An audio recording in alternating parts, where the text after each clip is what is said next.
जब करते हैं तो मन बोलता है कि जब सब कुछ भगवान कर रहे हैं तो कर्म की जरूरत ही क्या है महाराज जी। ऐसा तुम्हें बोध है सब कुछ भगवान कर रहे हैं? ऐसा ऐसा तुम्हें बोध है? आज हम यही सुनते हुए बड़े।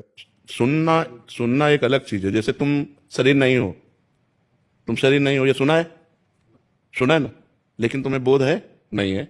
शरीर की पीड़ा, शरीर का भूख प्यास, काम क्रोध लोभ मोह, ये सब व्याप्ते हैं ना। ऐसे ही सब कुछ भगवान ने किया है। इसका अगर बोध हो जाए तो तुम ब्रह्म ऋषि हो जाओ, तुम महात्मा हो जाओ।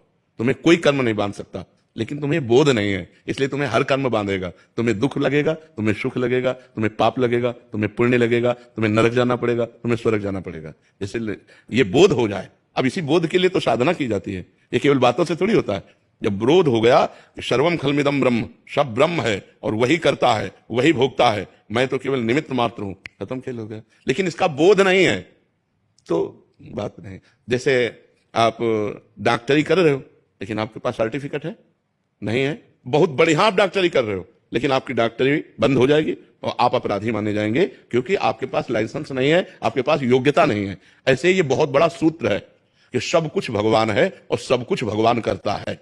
ये अंतिम सूत्र है। और जब ये अनुभव हो जाता है तो वो जीवन मुक्त हो जाता है, सारे कर्म विध्वंस उसके हो जाते हैं। पर ये अनुभव करने के लिए साधना है।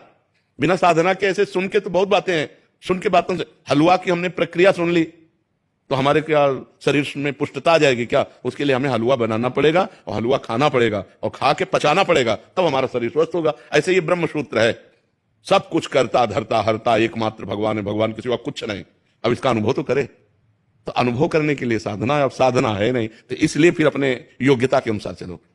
करता तुम हो तो पाप कर्म तुमसे न बनने पावे, भोगता तुम हो तो पाप आचरण को भोग मत भोगो। शराब मत पियो, मांस मत खाओ, पराई बहन बेटी की तरफ गंदी दृष्टि मत करो, नाम जप करो, नहीं नरक जाओगे, दुर्गति हो जाएगी। हो रही ना, जलन होती है ना, सुख होता है ना, दुख होता है ना, नहीं होगा। जिस दिन ये अनुभव हो जाएगा सब कुछ भगवान कर रहे हैं, नहीं होगा। एक अद्भुत आनंद बना रहेगा। जिस दिन ज्ञान हो जाएगा, जिस दिन बोध हो जाएगा, जिस दिन हमें समझ जाएंगे कि भगवान की सत्ता से सब सत्ता है, मिटिया मेट कर दोगे दुख को, विपत्ति को, हर समस्या को मिटा दोगे। लेकिन अभी हर समस्या तुम्हें मिटा देगी नहीं मिटा देगी। तो हमको वास्तविक स्थिति प्राप्त करनी है, उसके लिए नाम जप करो। कोई भी कर्म स्थिति नहीं प्रदान करता।